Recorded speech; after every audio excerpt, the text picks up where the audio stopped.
What do gingers and forced kissing have in common? Plenty, plus my moist news face hole to boot. The story today? Well, yesterday was International Kiss a Ginger Day, and you had to kiss a ginger. Had to.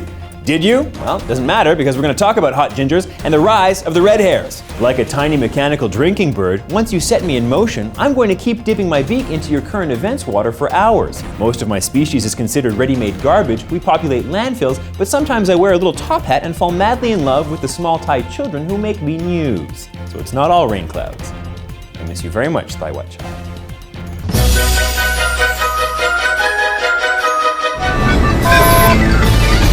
News mouse. Shit. Cut. All right. Whatever. Print it. First up, Newshouse is officially back. So happy 2015, Interworld. Okay. Yesterday was International Kiss a Ginger Day. And according to the law of the holiday, we were obliged to extend our mouth love to our red-haired cousins. Not our actual cousins, I don't think, unless they're like a second or third cousin. But family or not, this is a little rapey. Obliged to kiss a ginger day? Come on. And I heard those gingers fucking mean it too. You better pray you kissed a ginger yesterday, world of interwebs, or at the very least an uncomfortably pale person. But oblige me? No sir. Not on my watch. I stand defiant and say I kiss who I want, when I want. If they want. Because we see what you're doing, Ginger Council. And when does it stop? Well, probably the day following International Kiss a Ginger Day. But this is how fascism starts. First we have to kiss gingers on January 12th. Then it's dye your hair once a year. Then it's no day walking. Then it's having to get tattoos of freckles on your face and shoulders. Having to burst into flames in the sun.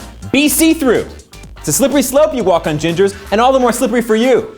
As I'm told, many of you are born with hooves. So it's not fair, I know. And I get it, you've been maligned and you want equality, maybe even retribution, but it's not the way. It is not the way. We must be allowed to say what we want to say about gingers. And yes, kiss who we want to kiss, gingers be damned. Now before you send me angry comments, my best friend is a ginger through and through and I can prove that. But I'm not gonna kiss him because you said so, Red Ally New Global Authority, or RANGA for short. I'm gonna kiss my best friend long and hard on his mouth because he's a beautiful son of a bitch and I love the pale bastard. The end. That said, here are some other hot gingies I might also kiss, with their written permission, signed by notary, of course. Emma Stone, on the mouth, mild tongue, a long hug, hand holding, brunch. Boom. Isla Fisher, aggressive kiss, closed mouth while making full eye contact, thigh touch, one gentle but firm hair pull. Benedict Cumberbatch, the dark horse. Yep, he's a gingy. Full frontal hug, 5-second bare nipple rub, ass grab, 2 high fives, and then a low 10, ending with some tender butterfly kisses. Pretty standard. Christina Hendricks. Anything she wants to do. Just anything at all.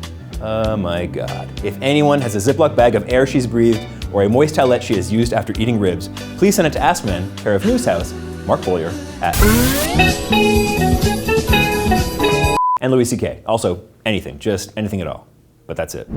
Okay, that's it for the Newshouse. Share this video immediately, if not sooner, and tell someone with your mouth if you liked it. I'm Mark, and if you're not wearing a condom when you make sex, pull your head out of your ass already.